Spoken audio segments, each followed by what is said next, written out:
You're listening to BFM 89.9, the business station. The BFM Breakfast Grill. Top interviews you can't afford to miss. Presented by the CIMB Group. A household name now synonymous with mineral water, Spritzer is a homegrown success story of a small setup in Taiping from the late 1980s to now winning 30% market share of the bottled water market. But the key question behind the business proposition of this company is, if consumers can filter or boil water at home, why should they buy bottled water? So here to answer this question for us today is Dr.Chuah, the Executive Director for Spritzer Berhad. Thank you for inviting me. So the question I posed to you in my intro, that if I can boil or filter water at home, why should I buy bottled water, right? What drives the demand for bottled water? Yeah, I guess there are a few factors, and I think that it is the affluency of the people today. The consumer, Malaysia, the economic growth has been very strong, and the purchasing power of the people has increased. And when that happens, people look for healthier alternative, if you like, and they believe that bottled water probably has a better taste than the tap water.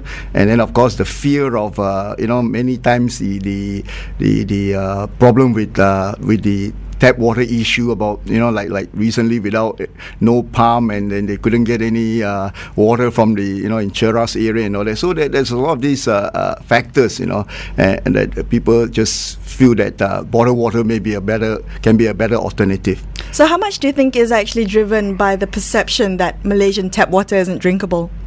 No, I think Malaysian tap water is drinkable, but it's just that I think the perception of people is that they just want to make sure, and there are people that since they have the purchasing power, they prefer the taste of it, if you like, Some of them don't like the chlorinated taste that is used in the process, so they still prefer the bottled water because they feel that the taste is better, you see. So Spritzer has both mineral water as well as distilled bottled water. If I'm not mistaken, bottled drinking water comes from the same source as tap water, right? Yeah. Actually, under the Malaysian regulation, there are only two types of bottled water are allowed. One is what you call natural mineral water, and one is called drinking water. And you can differentiate the two types of water by the color of the cap.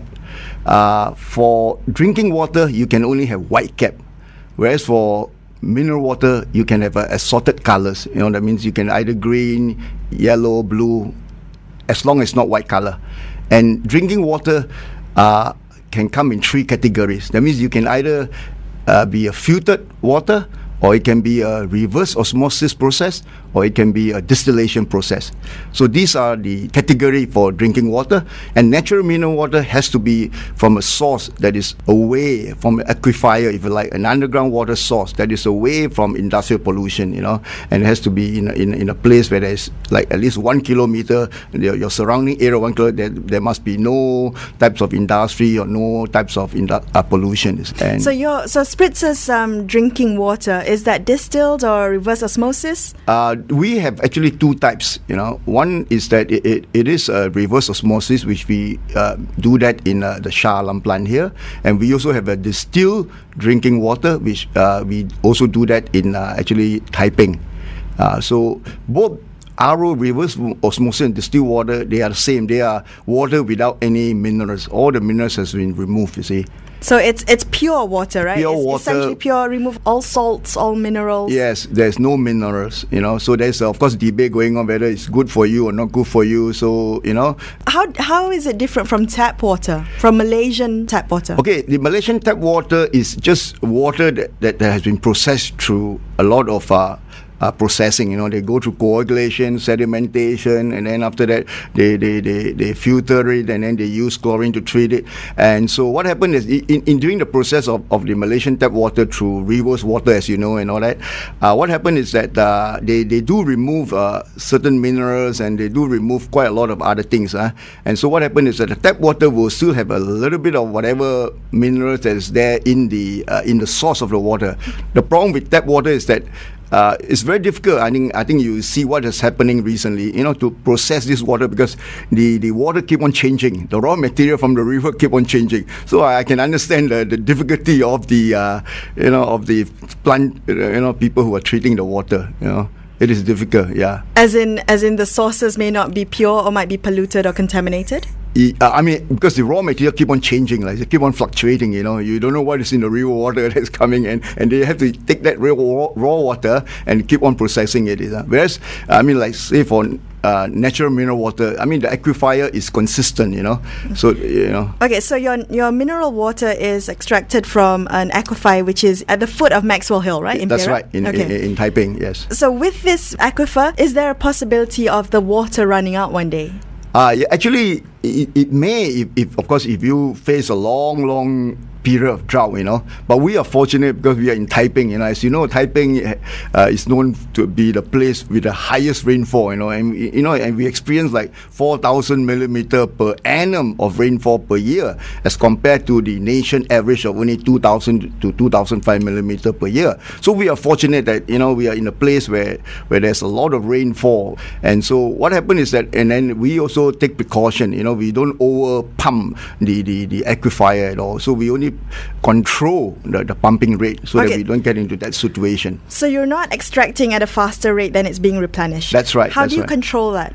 Well, because we know the hydrogeologists, that what they call discover the well and all that, the aquifer, they actually tell us, what is the rate of the well, the flow rate of the well. So you have experts looking into how that's right. fast So we know what kind of flow rate. So we control it through that type of pumping. We ensure that the pumping does not exceed that kind of flow rate. And what about ensuring the quality of the water? How do you ensure that water source isn't contaminated or polluted?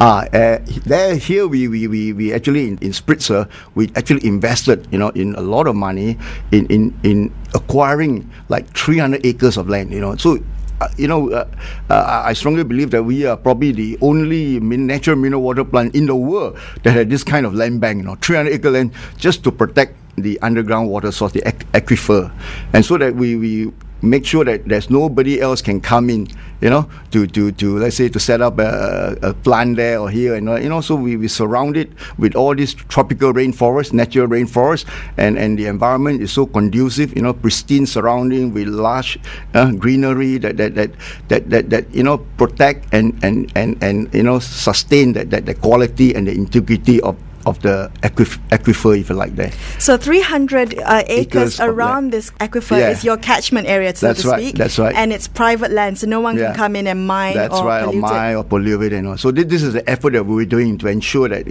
that the quality, the natural mineral water will not be contaminated. You see. Well, water is a resource that belongs to the people, right? So how do you have access to this? Do you pay royalties? Do you pay a licensing fee? And who do you pay it to? The state of Perak? At the moment, for licensing, it comes under the Ministry of Health, and so we have to pay a licensing fees to the Ministry of Health. But in terms of royalty, there is still debate going on, and because, like I say, we are not actually, the consumption of underground water, or aquifer, if you like, it's not for drinking. Drinking, we only consume very small, tiny volume of it. It is the other industries that are really, using more of those underground water for their process. What do you mean by that? For their other processes, for example, for commercial processes where they use for other treatment of their processing, like for washing of paper, let's say in the paper or in the glove industry where they need a lot of water and all that, so. And in other industry where they have to take they need a lot of water for their processes, and that's where most of the water actually are utilized, you see. Well, as a mineral water bottling company, your activities are commercial as well, so shouldn't you be paying some form of royalty to the state government so that the money actually goes back to the people in terms of royalty? Yeah, I think in that aspect we have been doing a lot of this social social responsibility effort. We have been doing a lot of donation. From the profit that we got. We have been doing a lot of this charitable work. We have been like supporting flood victims or around the country and any charitable organization. We have been doing a lot of this effort as our social responsibility to ensure that we pay back what we make to society too, you see. But in terms of direct royalties, you don't pay a cent? Not at the moment, no. Are you looking at other sources of mineral water around the country apart from this aquifer in Taiping? So far, we have another plant in Johor, in Yongping, which is also making natural mineral water, producing natural mineral water. So that means in terms of geographical location, we are quite well, set up, one in the north, one in the south, and then of course one in the central. Now we have one which is only making drinking water, you see, in Shah Alam. Okay. I'm speaking to Dr. Chuah the Executive Director for Spritzer Berhad. After this, more about Spritzer's operations and their expansion plans, and how they're addressing environmental concerns about the plastic waste from their bottles.